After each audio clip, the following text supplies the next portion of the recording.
Autre information, le chef de file de la contestation et député d'opposition arménien Nikol Pachinian a été libéré au lendemain de son arrestation. Et dans la foulée, donc, Serge Sarkissian jette l'éponge, image commentée par Nicolas Georges. Nikol Pachinian, casquette et t-shirt militaire, accueilli en héros par les manifestants. Le chef de file de l'opposition arménienne vient d'être libéré 24 heures après son arrestation par la police. Tout d'abord, merci. J'ai été totalement isolé. Je vous demande donc quelques heures afin de comprendre ce qu'il se passe. Arrestation qui avait eu lieu ce dimanche après un entretien télévisé très tendu avec le Premier ministre Serge Sarkissian. Un Premier ministre accusé de s'accrocher au pouvoir et dont les manifestants réclamaient la démission depuis 10 jours. La foule d'opposants qui n'a cessé de grossir jour après jour. Ces dernières heures, des dizaines de militaires avaient rejoint à leur tour le rang des protestataires dans la capitale du pays. Et face à la pression de la rue, ce lundi, Serge Sarkissian annonce finalement qu'il démissionne. Je quitte le poste de dirigeant du pays. Nikol Pachinian avait raison et moi, je me suis trompé. Les cris de colère de ces derniers jours ont laissé place à des explosions de joie dans les rues de la capitale, comme nous le confirmait cette manifestante que nous avons pu joindre. Beaucoup de klaxons, beaucoup de gens qui rient, qui s'embrassent, qui crient Hartanak, victoire, qui dansent dans la rue. C'est inimaginable. Jamais vu autant de visages souriants dans cette ville. C'est incroyable. Une victoire pour les manifestants qui souhaitent désormais tourner la page de 10 années de pouvoir exclusivement entre les mains de Serge Sarkissian.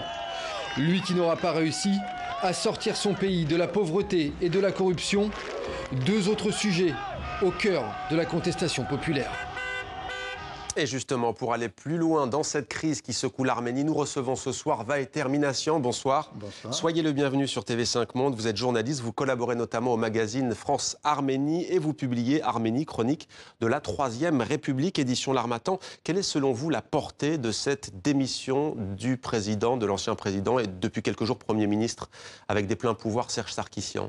Elle est absolument énorme. C'est un événement inédit pour l'Arménie, au moins depuis 30 ans.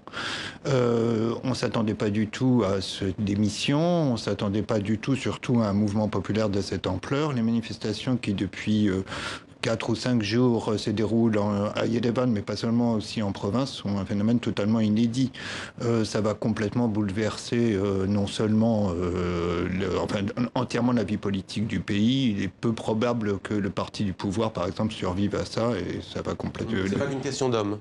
Non, pas du tout, je pense. Je pense que l'on se dirige très naturellement vers de nouvelles élections, même si pour l'instant, je ne sais pas ce qu'a dit Nikol Pachinian à ce sujet, ni ce que dit le reste de la classe politique, mais politiquement, c'est évident que de toute manière, quelque chose a changé dans le pays. Quoi qu'il arrive, c'est une révolution. Selon vous, on peut utiliser le mot ce soir ?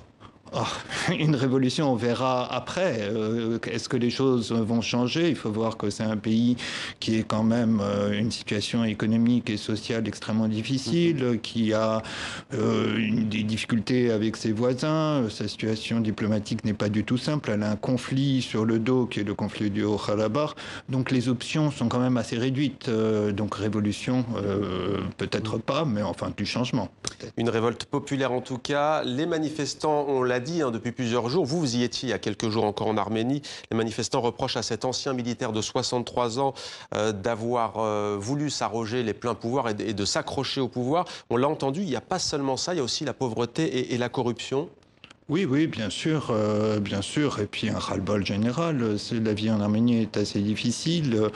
Ça faisait 10 ans qu'il était au pouvoir. Les gens on avait plus qu'assez. Voilà. Maintenant, il faut pas s'imaginer que ce régime, on n'est pas sous le régime des Ceausescu ou de Kadhafi. Ça reste quand même une démocratie, une zone un pays, une zone grise de la démocratie, voilà. Pourquoi une zone grise? Parce qu'il y a quand même un peu de l'héritage de l'Union soviétique, même si vous n'iriez pas jusqu'à comparer, vous l'avez dit, au régime Ceausescu.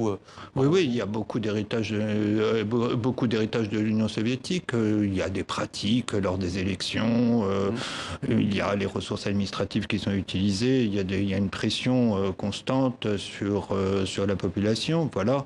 Mais on a la liberté d'expression, on peut éditer des journaux, on peut contester, donc les choses sont à relativiser tout de même. L'Union européenne notamment surveille la situation de près, mais pas seulement. Les États-Unis ont réagi aussi en appelant au calme. L'Arménie accueillera au mois d'octobre prochain le 17e sommet de la francophonie. L'organisation de cet événement est-elle, selon vous, remise en cause, ou en tout cas, il peut y avoir des craintes?